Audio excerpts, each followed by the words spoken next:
Pilgrim's Progress by John Bunyan.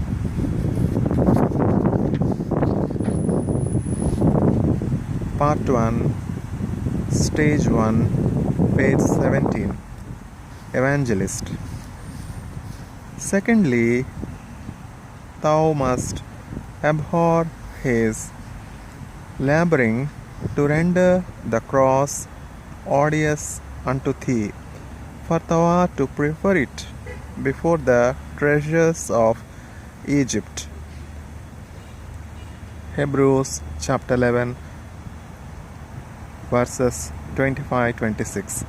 Besides, the King of glory hath told thee that he that will save his life shall lose it, and he that comes after him and hates not his father and mother and wife and children and brethren and sisters, yea, and his own life also, he cannot be his disciple. Mark 3:38, John 12:25, Matthew 11:39, Luke 14:26. I say, therefore, for a man to labor to persuade thee that shall be thy death, without which the truth hath said, thou canst not have eternal life, this doctrine thou must abhor. Thirdly, thou must hate his setting off thy feet in the way that leadeth to the ministration of death. And for this thou must consider to whom he sent thee, and also how unable that person was to deliver thee from thy burden. He to whom thou wast sent for is, being by name Legality, is the son of the bondwoman which now is and is in bondage with her children. Galatians 4:21-27. And is in a mystery this Mount Sinai, which thou hast feared, will fall on thy head. Now, if she with her children are in bondage, how canst thou expect by them to be made free? This legality, therefore, is not able to set thee free from thy burden. No man was as yet ever rid of his burden by him, no, nor ever is like to be. He cannot be justified by the works of the law, for by the deeds of the law no man living can be rid of his burden. Therefore, Mr. Worldly Wise Man is an alien, and Mr. Legality is a cheat, and for his son's civility, notwithstanding his simpering looks, he is but a hypocrite, and cannot help thee. Believe me, there is nothing in all this noise that thou hast heard of these sortis men, but a design to beguile thee of thy salvation, by turning thee from the way in which I had set thee. After this, evangelist called aloud to the heavens for confirmation of said, and with that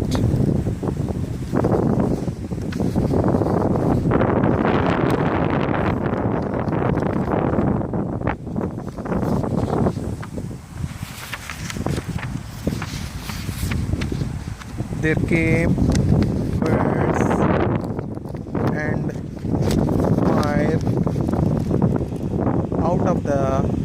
mountain under which poor Christian stood, which made the hair of his flesh stand up. The words were pronounced, as many as are of the works of the law are under the curse. For it is written, Cursed is everyone that continueth not in all things which are written in the book of the law to do them. Galatians 3:10. Now Christian looked for nothing but death, and began to cry out lamentably, even cursing the time in which he met with Mr. Worldly Wiseman, still calling himself 1,000 fools for hearkening to his counsel. He also was greatly ashamed to think that this gentleman's arguments, flowing only from the flesh, should have the prevalency with him so far as to cause him to forsake the right way. This done, he applied himself again to evangelist in words and sense as follows. Christian: Sir, what think you? Is there any hope? May I now go back and go up to the wicket gate? Shall I not be abandoned for this and sent back from thence ashamed? I am sorry I have hearkened to this man's counsel, but my sin be forgiven.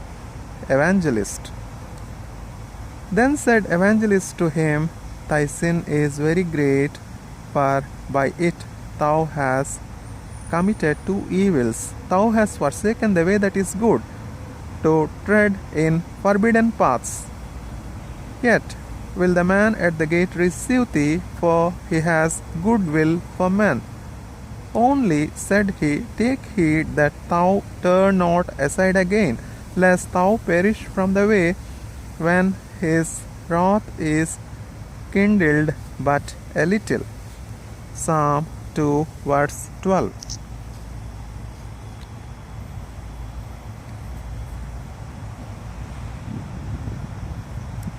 The second stage. Then did Christian address himself to go back, and Evangelist, after he had kissed him, gave him one smile and bid him Godspeed. So he went on with haste, neither spake he to any man by the way, nor if any asked him, would he vouchsafe them an answer. He went like one that was all the while treading on forbidden ground, and would by no means think himself safe, till again he was got into the way which he had left to follow Mr. Worldly Wiseman's counsel. So, in process of time, Christian got up to the gate. Now, over the gate there was written, Knock, and it shall be opened unto you. Matthew 7:7. He knocked, therefore, more than once or twice, saying, May I now enter here? Will he within open to sorry me, though I have been an undeserving rebel? Then shall I not fail to sing his lasting praise on high. At last there came a grave person to the gate named Goodwill, who asked who was there, and whence he came, and what he would have. Christian: Here is a poor burdened sinner. I come from the city of destruction, but am going to Mount Zion, that I may be delivered from the wrath to come. I would therefore, sir, since I am informed that by this gate is the way thither, know if you are willing to let me in. Goodwill: I am willing with all my heart, said he, and with that he opened the gate. So when Christian was stepping in, the other gave him a pull. Then said Christian, "What means that?" The other told him, "A little distance from this gate there is erected a strong castle, of which Beelzebub is the captain. From thence both he and they that are with him shoot arrows at those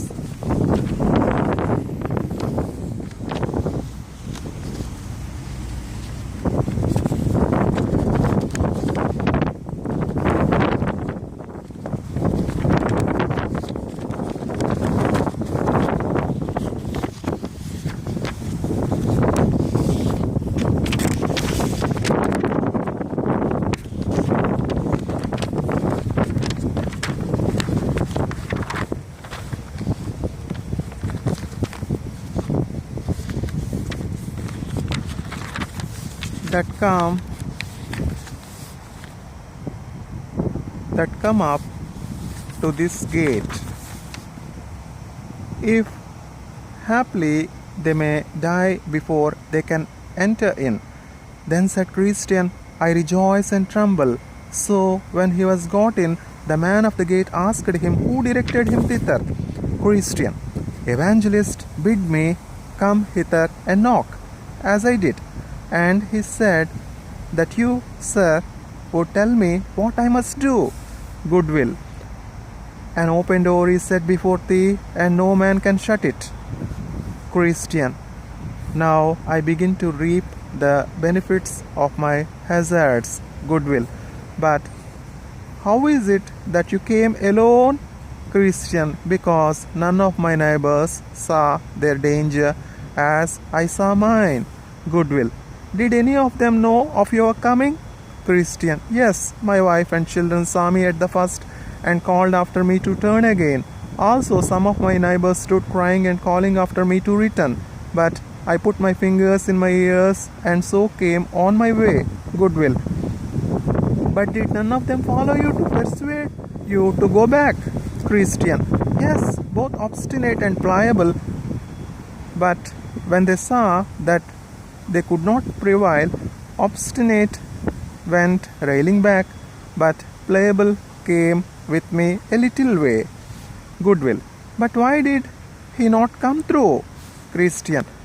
"We indeed came both together until we came to the slot of despond, into the which we also suddenly fell. And then was my neighbor pliable discouraged, and would not venture farther. Wherefore, getting out again on the side next to his own house, he told me I should possess the brave country alone for him. So he went his way, and I came mine. He after obstinate, and I to this gate." Goodwill. Then said Goodwill, "Alas, poor man, is the celestial glory of so little esteem with him that he counteth it not worth running the hazard of a few difficulties to obtain it." Christian. Truly said Christian. I have said the truth of pliable, and if I should also say all the truth of myself, I will appear there is no betterment between him and myself. It is true, he went back to his own house, but I also turned aside to go in the way of death, being persuaded thereto by the carnal arguments of one Mr. Worldly Wiseman. Goodwill. Oh, did he light upon you? What he would have had you have seek for ease at the hands of Mr. Legality. They are both of them a very cheat. But did you take his counsel? Christian. Yes, as far as I durst. I went to find out Mr. Legality until I thought that the mountain that stands by his house would have fallen upon my head. Wherefore, there I was forced to stop. Goodwill. That mountain has been the death of many and will be the death of many more. It is well you escaped being by it dashed in pieces. Christian. Why truly I do not know what had become of me there, had not Evangelist happily met me again as I was musing in the midst of my dumps.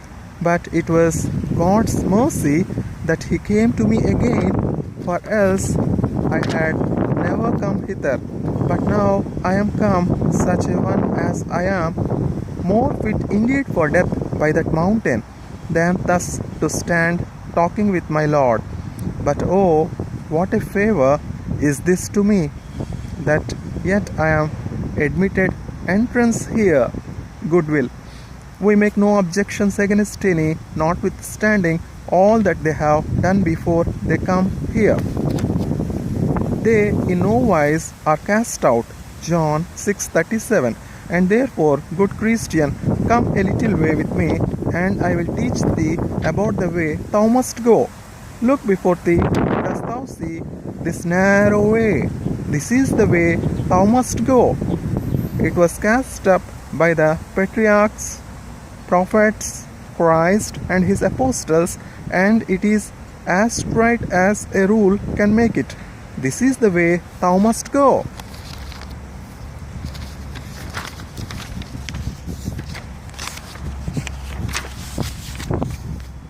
Christian. But, said Christian, are there no turnings nor windings by which a stranger may lose his way? Goodwill. Yes, there are many ways, but down upon this, and they are crooked and wide, but thus thou mayest distinguish the right from the wrong, the right only being straight and narrow. Matthew 7:14. Then I saw in my dream that Christian asked him further if he could not help him off with his burden that was upon his back, for as yet he had not got rid thereof, nor could he by any means get it off without help. He told him, As to thy burden, be content to bear it until thou comest to the place of deliverance, for there it will fall from thy back of itself. Then Christian began to gird up his loins and to address himself to his journey.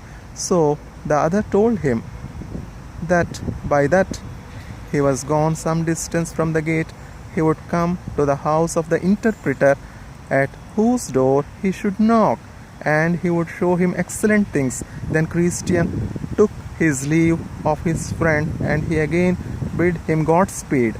Then he went on till he came at the house of the interpreter, where he knocked over and over. At last one came to the door and asked who was there. Christian. Sir, here is a traveler who was bid by an acquaintance of the good man of this house to call here for my profit. I would therefore speak with the master of the house. So he called for the master of the house, who after a little time came to Christian and asked him what he would have. Christian. Sir, said Christian, I am a man that am come from the city of destruction, and am going to the Mount Zion.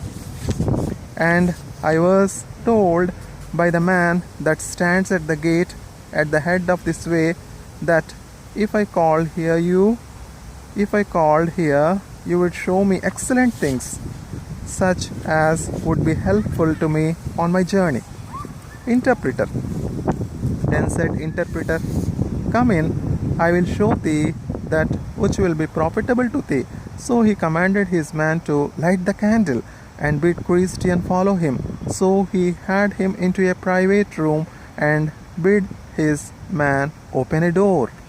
The which, when he had done, Christian saw the picture, a very grave person hang up against the wall, and this was the fashion of it. It had eyes lifted up to heaven, the best of books in his hand, the law of truth was written upon its lips.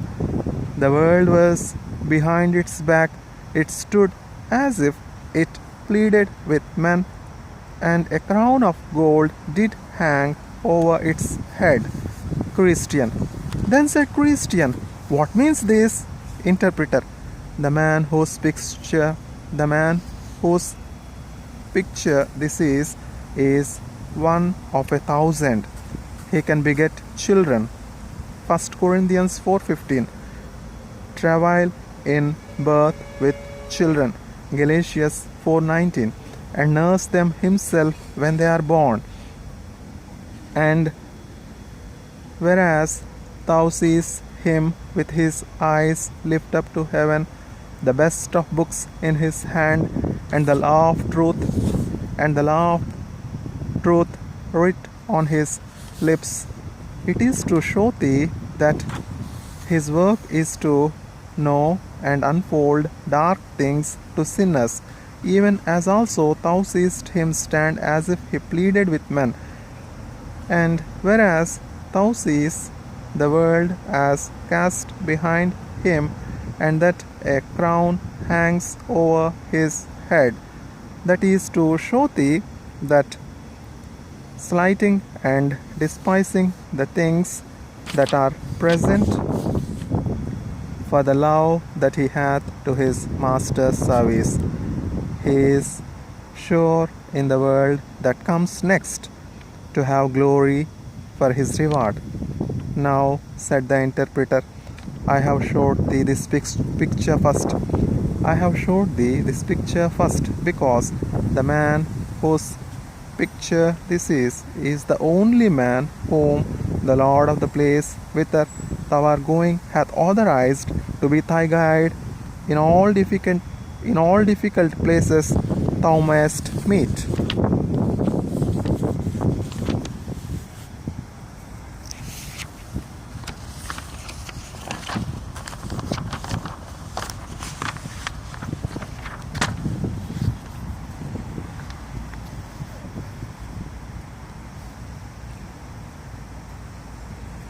Thou mayest meet within the way.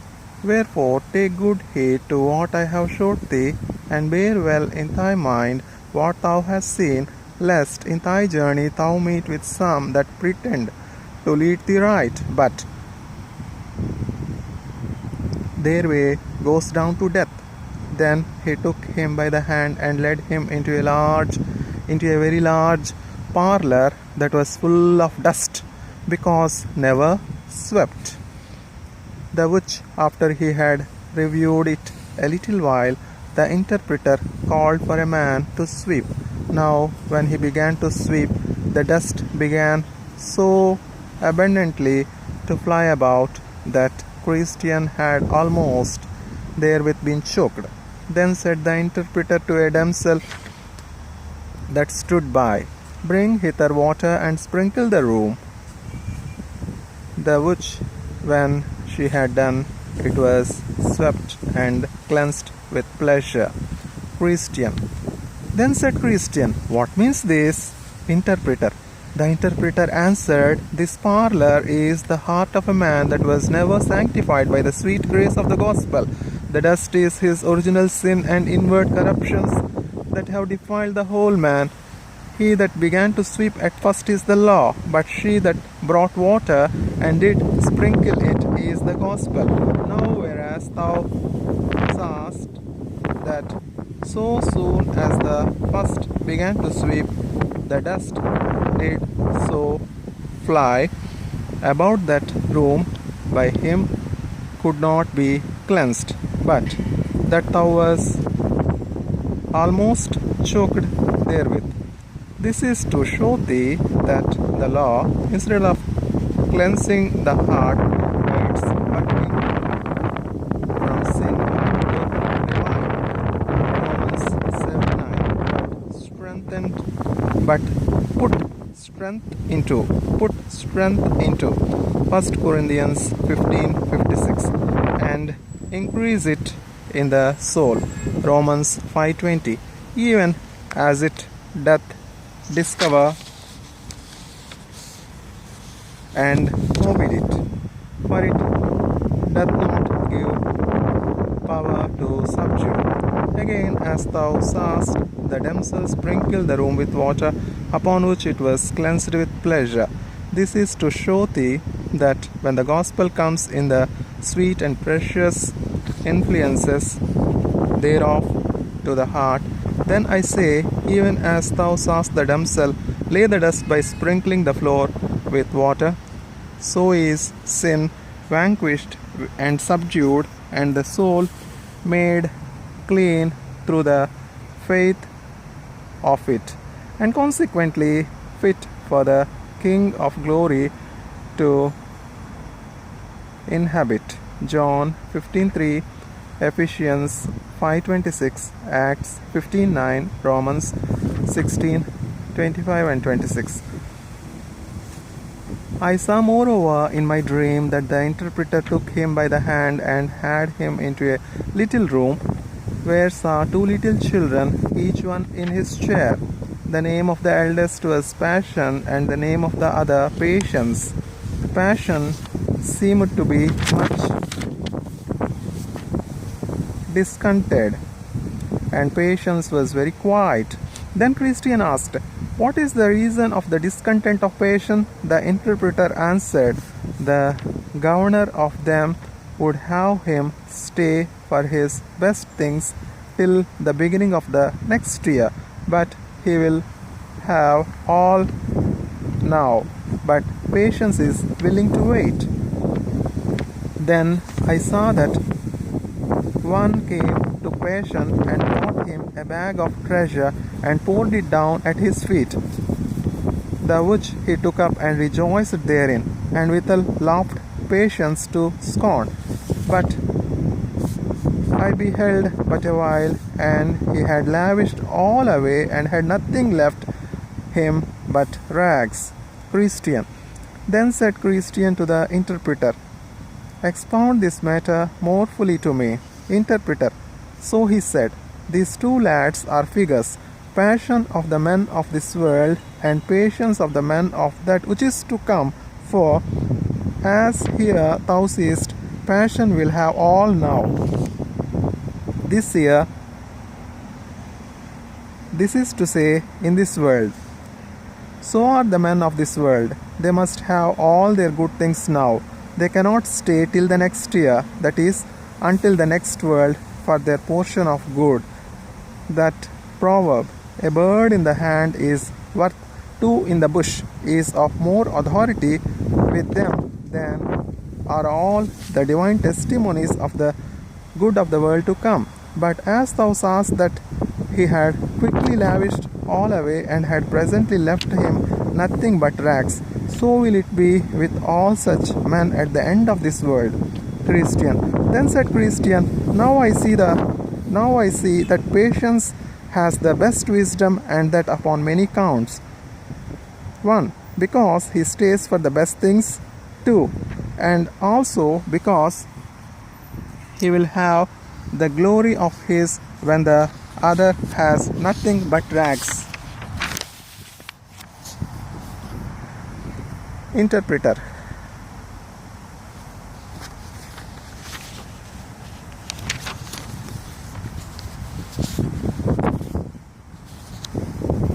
Nay, you may add another, to wit, the glory of the next world will never wear out, but these are suddenly gone. Therefore Passion had not so much reason to laugh at Patience, because he had his good things first, as Patience will have to laugh at Passion because he had his best things last. For first must give place to last, because last must have his time to come, but last gives place to nothing, for there is not another to succeed. He therefore that hath his portion first must needs to have time to spend it, but he that hath his portion last must have it lastingly. Therefore it is said to Dives, In thy lifetime thou receivest thy good things, and likewise Lazarus evil things, but now he is comforted and thou art tormented. Luke 16:25. Christian. Then I perceive it is not best to cover things that are now, but to wait for things to come.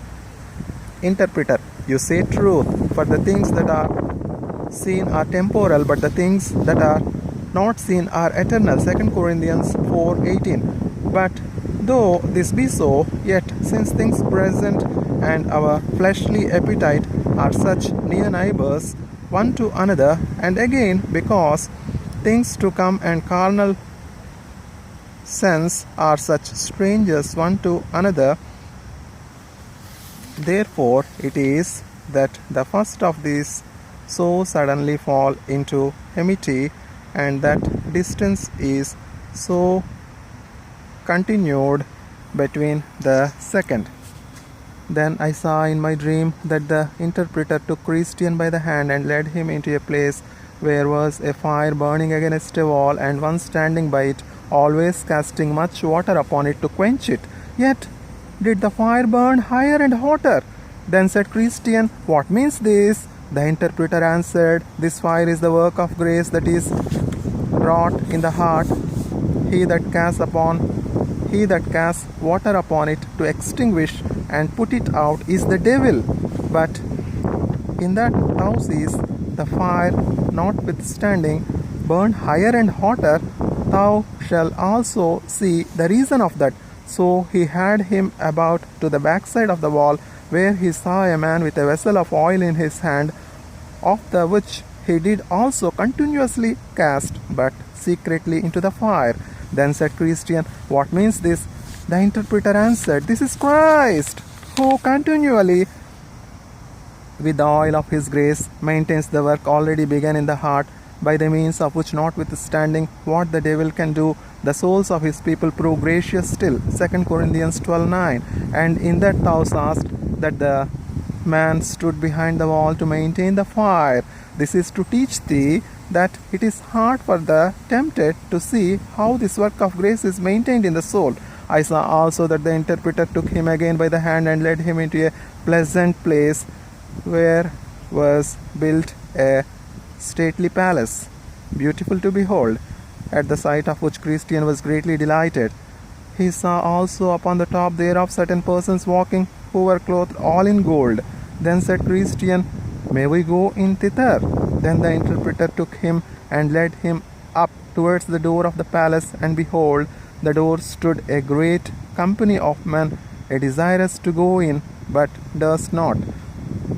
There also sat a man at a little distance from the door, at a table side, with a book and his inkhorn before him, to take the names of them that should enter therein.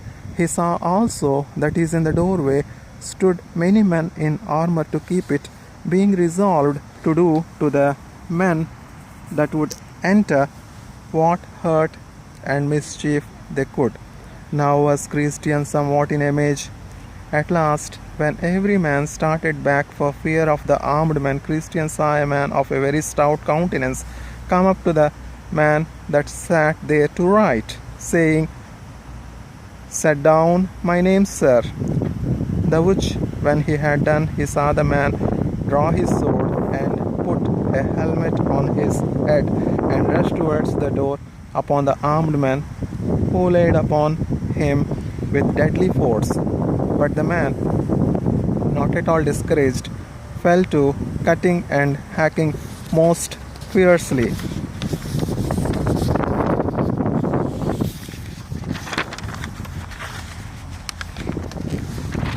So after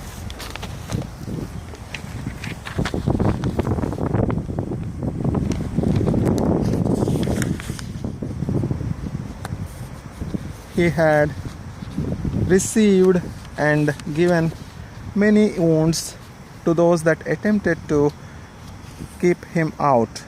Matthew 11:12, Acts 14:22.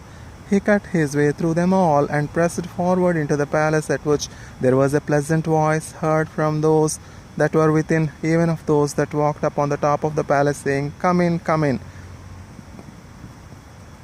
eternal glory thou shalt win. So he went in and was clothed with such garments as they. Then Christian smiled and said, I think verily I know the meaning of this. Now, said Christian, let me go hence. Nay, stay, said the interpreter, till I have shown thee a little more, and after that thou shalt go on thy way. So he took him by the hand again, and led him into a very dark room, where there sat a man in an iron cage. Now the man, to look on, seemed very sad. He sat with his eyes looking down to the ground, his hands folded together, and he sighed as if he would break his heart. Then said Christian, What means this? At which the interpreter bid him talk with the man. Then said Christian to the man, What art thou? The man answered, I am what I was not once. Christian, What wast thou once? The man said, I was once a fair and flourishing professor, Luke 18:13, both in my own eyes and also in the eyes of others. I once was, as I thought, fair for the celestial city, and had then even joy at the thoughts that I should get thither. Christian, well, but what art thou now? The man, I am now a man of despair, and am shut up in it as in this iron cage. I cannot get out. Oh, now I cannot. Christian, but how camest thou into this condition? The man, I left off to watch and be sober. I laid the reins upon the neck of my lusts. I sinned against the light of the world and the goodness of God. I have grieved the Spirit, and he is gone. I tempted the devil, and he is come to me. I have provoked God to anger, and he has left me. I have so hardened my heart that I cannot repent. Then said Christian to the interpreter, But is there no hope for such a man as this? Ask him, said the interpreter. Christian, then said Christian, Is there no hope? But you must be kept in the iron cage of the despair. The man, No, none at all. Christian, Why, the Son of the Blessed is very pitiful. The man, I have crucified him to myself afresh. I have crucified him to myself afresh. Hebrews 6:6. I have despised his person. Luke 19:14. I have despised his righteousness. I have counted his blood as unholy thing. I have done despite to the Spirit of grace. Hebrews 11:29. Therefore, I have shut myself out of all the promises, and there now remains to me nothing but threatenings, dreadful threatenings, faithful threatenings of certain judgment and fiery indignation, which shall devour me as an adversary. Christian, for what did you bring yourself into this condition? The man, for the lusts, pleasures, and profits of this world, in the enjoyment of which I did then promise myself much delight. But now every one of those things also bite me and gnaw me like a burning worm. Christian, but canst thou not now repent and turn?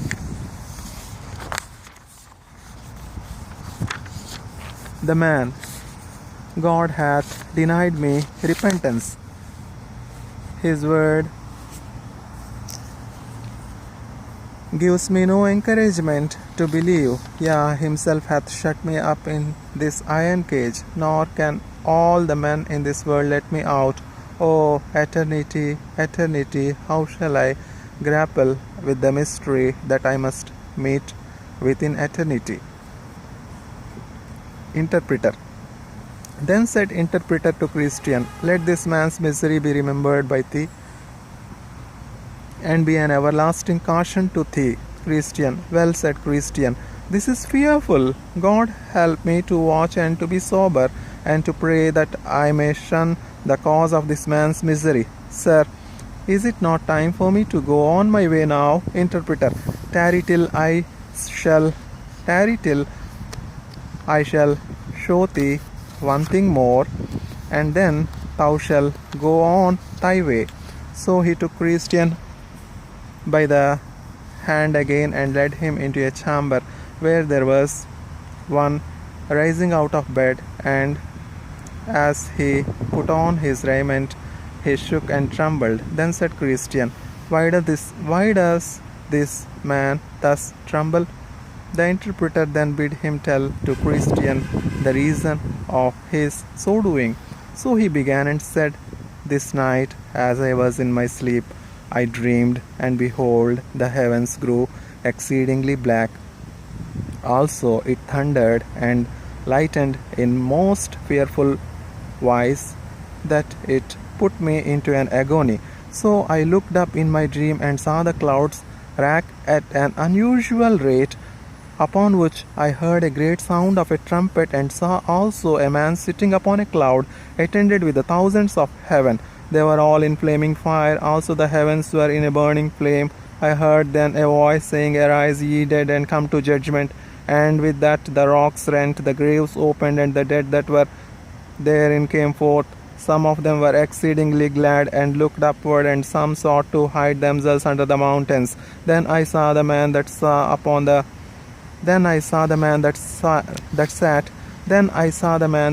upon the cloud open the book and bid the world draw near. Yet there was, by reason of a fire's flame that issued out and came from before him, a convenient distance between him and them, as between the judge and the prisoners at the bar. 1 Thessalonians 4:16, Jude 15, John 5:28 and 29, 2 Thessalonians 1 verses 8 to 10, Revelations 20 verses from 11 to 14, Isaiah 26 verse 21, Micah 7:16 and 17, Psalms 5 verse 4, Psalm 50 verses from 1 to 3, Malachi 3:2, 3:3, Daniel 7:9 and 10. I heard it also proclaimed to them that attended on the man that sat on the cloud, gather together the tares, the chaff, the stubble, and cast them into the burning lake. Matthew 3:12, 18:30, 24:30, Malachi 4:1. And with that the bottomless pit opened just whereabout I stood, out of the mouth of which there came in an abundant manner smoke and coals of fire with hideous noises. It was also said to the same persons, Gather my wheat into the garner. Luke 3:17. And with that I saw many catched up and carried away into the clouds, but I was left behind. 1 Thessalonians 4:16 and 17. I also sought to hide myself, but I could not, for the man that sat upon the cloud still kept his eye upon me. My sins also came into my mind, and my conscience did accuse me on every side. Romans 2:14 and 15. Upon this I awakened from my sleep. Christian. But what was it that made you so afraid of this sight, the man? Why, I thought that the day of judgment was come, and that I was not ready for it. But this frightened me most, that the angels gathered up several and left me behind. Also the pit of hell opened her mouth just where I stood. My conscience too afflicted me. And as I thought, the judge had always his eye upon me, showing indignation in his countenance. Then said the interpreter to Christian, Hast thou considered all these things? Christian. Yes, and they put me in hope and fear. Interpreter. Well, keep all things so in thy mind, that they may be as a goad in thy sides, to prick thee forward in the way thou must go. Then Christian began to gird up his lines and to address himself to his journey. Then said the interpreter, The Comforter be always with thee, good Christian, to guide thee in the way that leads to the city. So Christian went on his way, saying,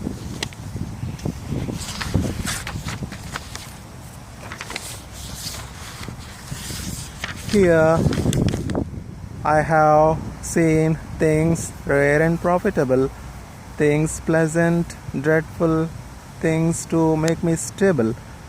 In what I have begun to take in hand, then let me think on them and understand wherefore they showed me were, and let me be thankful, O good interpreter, to thee. Stage 2 completed.